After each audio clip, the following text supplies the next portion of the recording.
जुड़ी रस्में कैसी हैं? काफी विस्तृत हैं। जैसे जन्म के समय ऊंचाई यानी पुजारी पूजा करते हैं। ऊंचाई? हाँ। और कुमाजक जो दाई माँ होती हैं वो नाल काटती हैं और बच्चे का नाम भी वही रखती हैं। एक और लुमाजक होती हैं जो स्वच्छता का ध्यान रखती हैं। अच्छा, और वो तीर फेंकने वाला रिवाज? हाँ, वो बुरी आत्माओं को भगाने के लिए किया जाता है। और एक अच्छी बात यह है कि अगर कोई बच्चा अनाथ हो जाए तो उसे गोद लेने को बहुत प्रोत्साहित किया जाता है समुदाय में। ये तो बहुत अच्छी बात है।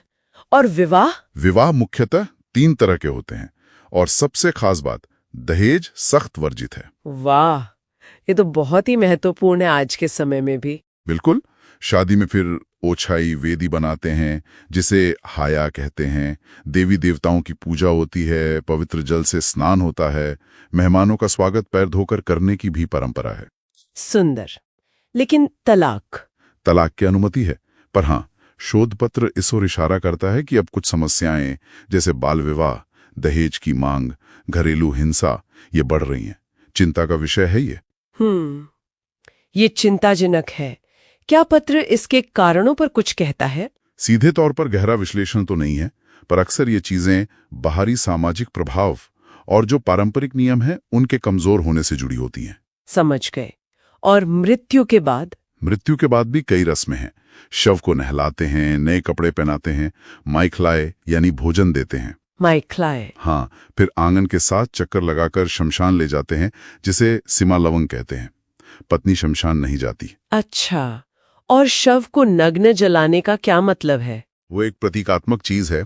जैसे इंसान दुनिया में नग्न आता है वैसे ही जाता है। शमशान में एक झोपड़ी बनाते हैं, सफेद झंडा लगाते हैं और श्राद्ध तक रोज पूजा होती है। अस्थियों को बांस में रखकर तीर्थमुख ले जाते हैं। शोक के दौरान एक खास तरह का आहार, निरासी, उसका पालन करते हैं। काफी विस्तृत और प्रतीकात्मक रस्में हैं। अब आते हैं संस्कृति और पहचान पर। पहनावा कैसा है इनका पारंपरिक? महिलाओं का पारंपरिक पहनावा है रिगनाई, जो नीचे पहना जाता है, और ऊपर रीसा या रिकुतक। रिगनाई और रीसा। जी। पुरुषों के लिए कामचुलु बोरोक और खोरोग रीसा। लेकिन हाँ, जैसे आपने पहले कहा, आधुनिकीकरण के कारण पारंपरिक वेशभूषा का चलन अब घट रहा है। और भाषा? कोकबुरोक? हाँ, कोकबुरोक। इसे 1979 में त्रिपुरा की आधिकारिक भाषा का दर्जा तो मिला, पर इसकी अपनी लिपि कौन सी हो, रोमन या बंगाली या कोई और, इस पर अभी भी बहस चल रही है। अच्छा, लिपि तय नहीं है अभी? जी, और इसे संविधान की 8वीं अनुसूची में शामिल करने की भी कोशिशें चल रही हैं।